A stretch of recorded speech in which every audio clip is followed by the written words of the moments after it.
Ah, bonjour à tous. Aujourd'hui je voulais faire une petite vidéo de printemps où il fait beau, donc on tombe avec remise en œuvre du tracteur tondeuse. Que faut-il faire quand on va faire la première tonde de l'année? Et je commence à faire mes trucs, tout va bien. Et là, tout va pas bien. Le tracteur tondeuse il démarre pas. Je me dis, bon, la batterie est morte. J'ai pas de chargeur. Je vais chercher notre batterie. Ça marche pas. Je vais chercher le bestiau là. Ça marche pas. Enfin, si, ça démarre. Puis vu qu'il y a un contact, dès qu'on lève ses fesses du siège, le truc s'éteint. Donc, j'étais là en train de galérer. Nanana. Donc, forcément, ça se coupe. Je me remets en bonne position pour pouvoir repartir tout bien. Impossible de redémarrer la bête. Je dis, bon bah mince. Je commence à réfléchir. Je me dis, bon bah ça se trouve, ma batterie est morte. Je vais pour la tester. Batterie 12 volts, 12,65. Bon bah nickel, tout est bien. Et là, en fait, je pense que une image vaut parfois 1000 mots. Je vais vous montrer et vous allez bien voir ce qui va se passer ou pas se passer. Alors oui, c'est un chantier, je suis bien d'accord.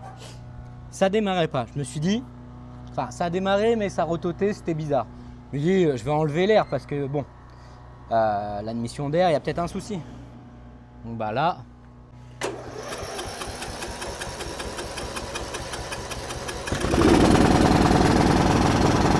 en soi, on va dire qu'il démarre au quart de tour. Tout se passe bien, on va dire.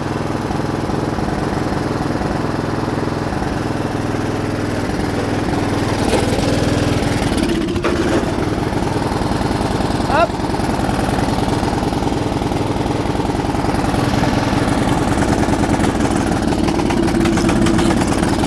Et là, il ratatouille dès qu'on remet le filtre à air. Donc il y a bien quelque chose.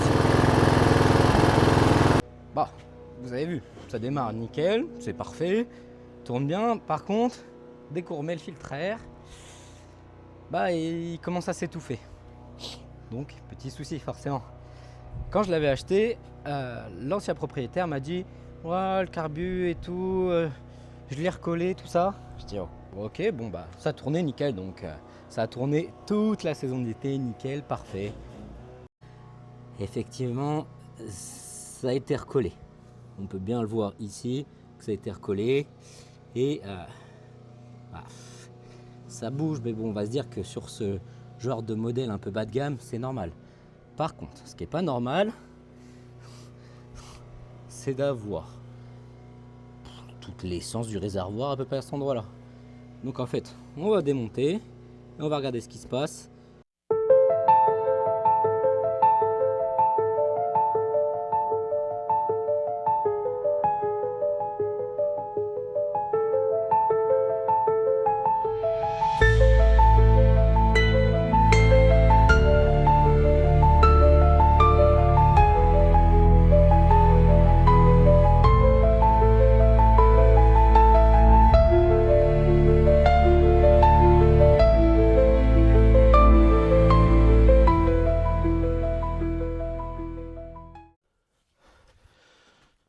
Bon, on va nettoyer cette cuve parce qu'on voit bien qu'elle est vraiment dégueulasse.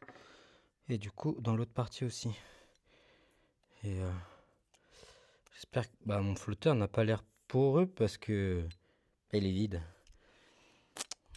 Donc déjà, on va nettoyer ça, ça lui fera pas de mal. Mais je pense que l'acétone, ça va être pas mal. Surtout, on met des gants. Hein. Ouais, c'est nickel, ça nettoie tout bien.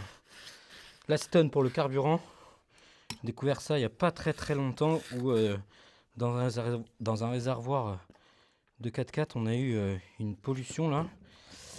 Et franchement, à l'acétone, j'ai réussi à tout nettoyer, tout propre. Hop, remis après le système du plongeur et tout. Ah, ça a quand même bien bouffé là cette corrosion. Et puis refait l'étanchéité avec un petit mastic. Tout nickel. Bien content d'avoir découvert ça. Hop. Un petit coup, essayer d'en garder là-dedans.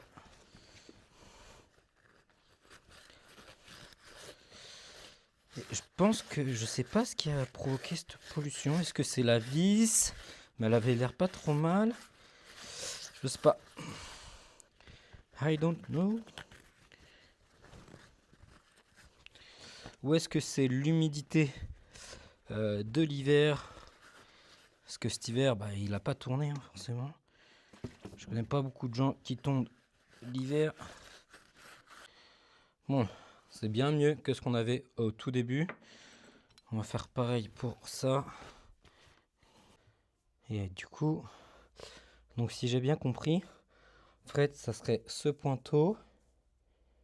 Ça pourrait être une des causes en fait. Si le pointeau était mort, il admettrait tout le temps euh, de l'essence dans le carbu. Mais là, de ce qu'on voit, c'est bon.